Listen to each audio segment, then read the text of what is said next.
ಪ್ರಿಯ ವೀಕ್ಷಕರೇ ನಮಸ್ಕಾರ. ಅರೆ ಹುಚ್ಚಿ ಹೇಮ ಇನ್ನು ಇವಳ ಹುಚ್ಚಾಟ ಇನ್ನು ನಿಂತಿಲ್ಲ. ನೋಡಿ ಗೆಳೆಯರೇ, ಇವಮ್ಮಂದು ಅಟ್ಟಹಾಸ ಅಹಂಕಾರ ಇನ್ನೂ ಹೆಚ್ಚು ಮಿತಿ ಮೀರಿದೆ. ನಾವು ಅಂದುಕೊಂಡಂಗೆ ಈಕೆ ಹುಚ್ಚಿ ಅಲ್ಲ, ಹುಚ್ಚಿ ಥರ ಡ್ರಾಮಾ ಮಾಡೋ ಖತರ್ನಾಕ್ ಹೆಂಗಸು. ಬೆಳಗ್ಗೆ ಸಂಜೆ ಪ್ರವಚನ ಕೇಳ್ತಾಳೆ. ಅದೇನು ಕೇಳ್ತಾಳೋ ಆ ಭಗವಂತನೇ ಬಲ್ಲ. ಇವಳ ಕೆಟ್ಟ ಚಾಳಿಯಂತೂ ಬಿಟ್ಟಿಲ್ಲ, ಬಿಡೋದು ಇಲ್ಲ. ಪ್ರವಚನ ಕೇಳೋದು, ಆಚೆ ಬಂದು ಅಲ್ಲಿ ದೇವಸ್ಥಾನಕ್ಕೆ ಬರುವವರ ಬಗ್ಗೆ ಕೆಟ್ಟದಾಗಿ ಮಾತನಾಡೋದು.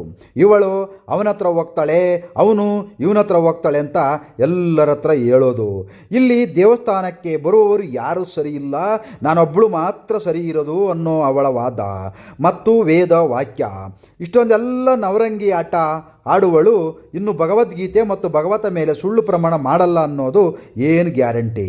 ಭಗವದ್ಗೀತೆ ಮತ್ತು ಭಗವತ ಮೇಲೆ ಅಷ್ಟೊಂದು ಇವಳಿಗೆ ಭಕ್ತಿ ಭಾವ ಇದೆ. ನನಗೆ ಆಣೆ ಪ್ರಮಾಣ ಮಾಡುತ್ತಾರೆ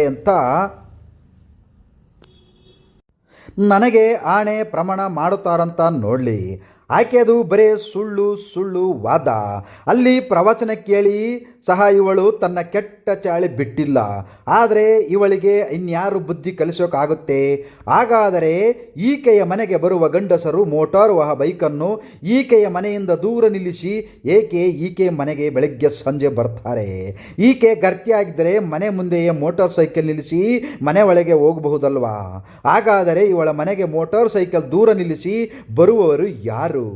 ಈಕೆ ಮಾಡೋದು ಅನಾಚಾರ, ಮನೆ ಮುಂದೆ ಬೃಂದಾವನ ಅನ್ನೋ ಹಾಗೆ ಮುದಿ ವಯಸ್ಸಾದರೂ ಬುದ್ಧಿ ಬರುತ್ತಿಲ್ಲ. ಜಪಮಾಲೆ ಕೈಯಲ್ಲಿ ಹಿಡ್ಕೊಂಡು ಸುಳ್ಳುಗಳ ಸುರಿಮಾಳೆ ಇಂಥ ನೀಚ ಹೆಂಗಸಿಗೆ ಎಲ್ಲರೂ ಸಹ ಬುದ್ಧಿ ಹೇಳೋಕ್ಕೂ ಹೆದರುತ್ತಾರೆ. ದೇವಸ್ಥಾನಕ್ಕೆ ಜಾಗ ಕೊಟ್ಟವರ ಬಗ್ಗೆನೇ ಅಪಪ್ರಚಾರ ಮಾಡುತ್ತಿದ್ದಾಳೆ. ಇವಳಿಗೆ ಆಗದವರ ಬಗ್ಗೆ ಚೀಟೆ ಬರೆದು ಆ ದೇವಸ್ಥಾನದಲ್ಲಿ ಇಟ್ಟಿರುವ ಬಾಕ್ಸ್ನಲ್ಲಿ ಆ ಚೀಟಿಯನ್ನು ಹಾಕಿ ಈ ಅಪವಾದವನ್ನು ದೇವಸ್ಥಾನಕ್ಕೆ ಜಾಗ ಕೊಟ್ಟ ಪ್ರಕಾಶ್ ಅವರ ಬರೆದಿದ್ದಾರೆ ಎಂಬುದಾಗಿ ಬಿಂಬಿಸಲು ಹೇಳಿಕೊಂಡಿದ್ದಾಳೆ. ಈ ರೀತಿ ಎಷ್ಟು ಜನರ ಬಗ್ಗೆ ಬರೆದು ಬೇರೆಯವರ ಮೇಲೆ ಬರುವ ಹಾಗೆ ಮಾಡಿರಬಹುದು.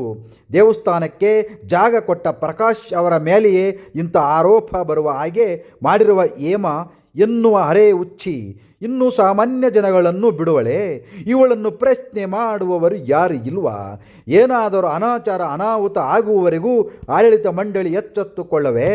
ದೇವಸ್ಥಾನಗಳಲ್ಲಿ ಇಂಥ ಅಪಪ್ರಚಾರ ಮಾಡುವವರ ಬಗ್ಗೆ ಪೊಲೀಸ್ ಕಂಪ್ಲೇಂಟ್ ಕೊಟ್ಟರೂ ಕೂಡ ಪೊಲೀಸ್ನವರ ಹತ್ರ ಇಲ್ಲದಿರೋ ಸುಳ್ಳುಗಳು ಹೇಳಿ ಮತ್ತೆ ಯಾವ ಪೊಲೀಸ್ನವನು ನನ್ನ ಏನು ಮಾಡೋಕ್ಕಾಗಲಿಲ್ಲ ಎಂದು ಹೇಳಿಕೊಳ್ಳುತ್ತಾ ನಂದು ನಡೆದಿದ್ದೇ ಸರಿ ಅನ್ನೋ ಹಾಗೆ ಮೀಸ ಇಲ್ಲದಿದ್ದರೂ ಸಹ ಮೀಸ ತಿರುವಿ ಮೇಲೆ ಬೆರಳುಗಳು ಇಡುತ್ತಾ ಮೀಸೆಯನ್ನು ತಿರುಗಿಸುತ್ತಿದ್ದಾಳೆ. ಇಂಥ ಅರೆ ಹುಚ್ಚ ಹೆಂಗಸಿಗೆ ಏನು ಮಾಡಬೇಕು ನೀವೇ ಹೇಳಿ? ಜ್ಞಾನಭಾರತಿ ಪೊಲೀಸ್ನವರ ಸಹ ನಮ್ಮ ದೂರನ್ನು ಸ್ವೀಕರಿಸಿ ಆಕೆ ಏನು ಮಾತಾಡಿದ್ದಾಳೆ, ಏನು ಅಪಪ್ರಚಾರ ಮಾಡಿದ್ದಾಳೆ ಅನ್ನುವುದನ್ನು ಕೇಳೋ ಗೋಜಿಗೆ ಹೋಗಲಿಲ್ಲ. ಈ ಹೇಮಳ ಮನಸ್ಥಿತಿ ಹೇಗಿದೆ ಎಂದರೆ, ದೇವಸ್ಥಾನಕ್ಕೆ ಬರುವ ಎಲ್ಲರೂ ವೈಭಿಚಾರಿಗಳು, ನಾನೊಬ್ಬಳೆ ಸಬ್ಬಸ್ತೆ ಅನ್ನುವಂಥ ಈ ಹೆಂಗಸಿಗೆ ಬುದ್ಧಿ ಕಲಿಸೋದಾದರೂ ಹೇಗೆ? ದೇವಸ್ಥಾನದ ಜಾಗ ಕೊಟ್ಟವರು ಸಹ ಹಾಗೂ ಆಡಳಿತ ಮಂಡಳಿಗೂ ಸಹ ಈಕೆಯನ್ನು ಕಂಡರೆ ಭಯ ಅನಿಸುತ್ತೆ. ಅದಕ್ಕೆ ಈಕೆ ಯಾರ ಭಯವೂ ಇಲ್ಲದೆ ಸಿಕ್ಕವರ ಮೇಲೆ ಆರೋಪ ಪ್ರಚಾರ ಮಾಡಲು ಸಾಧ್ಯವಾಗಿರುವುದು. ಇನ್ನಾದರೂ ದೇವಸ್ಥಾನದ ಮಂಡಳಿಯವರು, ಆಡಳಿತದವರು ಎಚ್ಚೆತ್ತುಕೊಂಡು ಈಕೆಗೆ ಸರಿಯಾದ ಶಾಸ್ತಿ ಮಾಡುವವರದೇ ಕಾದು ನೋಡೋಣ.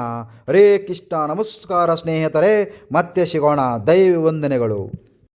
ಈ ಹೇಮನ್ನ ಅರ್ಧಂಬರ್ಧ ಹುಚ್ಚಿಗೆ ಸರಿಯಾದ ಬುದ್ಧಿ ಕಲಿಸದಿದ್ದರೆ ಅಲ್ಲಿ ಬರ್ತಕ್ಕಂಥ ಜನಗಳಿಗೆ ತೊಂದರೆ.